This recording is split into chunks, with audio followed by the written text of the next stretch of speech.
என் பிள்ளைங்க நான் எப்படிங்க விடுவேன்? கேட்டுதான் இருப்பீங்களா இப்படிதான்? 50 லட்சம் ரூபா தெரியுமா? 2 பேர் ஸ்கூல் ஃபீஸ். எத்தனை வருஷம் நான் அதை கட்டி பார்த்துட்டு இருக்கேன். அவங்களுக்கு நல்ல லைஃப் கிடைக்கணும்னு.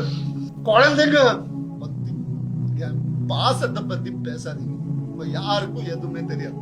ഇദ്ദേഹത്തിന്റെ കണ്ണീരിന്റെ കാരണം ഒരുപക്ഷെ നിങ്ങൾക്കറിയായിരിക്കും. എന്തായാലും ഇദ്ദേഹം ഒരു പ്രതീകമാണ് വേദന അനുഭവിക്കുന്ന ആണുങ്ങളുടെ. നമുക്കിടയിൽ പൊതുവെ റിലേഷൻഷിപ്പിൽ വേദന അനുഭവിക്കുന്ന സ്ത്രീയെക്കുറിച്ചാണ് ചർച്ച ചെയ്യാറുള്ളത്, വാർത്തകൾ വരാറുള്ളത്. ഇവരുടെ കേസിൽ ശരി ആരുടെ പക്ഷത്താണെന്നൊന്നും ഞാൻ പറയുന്നില്ല, അല്ലാഹു ആലം.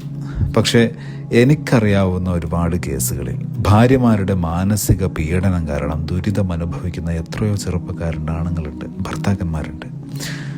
നിങ്ങളുടെ ഭാര്യ അങ്ങനെയൊരു ദുഷ്ടയല്ലെങ്കിൽ, നിങ്ങളെ മനസ്സിലാക്കുന്ന ഒരു പെണ്ണാണെങ്കിൽ അവളോട് നന്ദി പറയുക, അവളെ വളർത്തിയ മാതാപിതാക്കളോടും.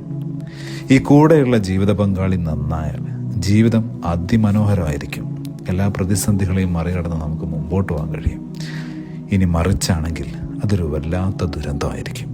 സമയവും സമ്പത്തും അഭിമാനവും എല്ലാം നഷ്ടമാവും.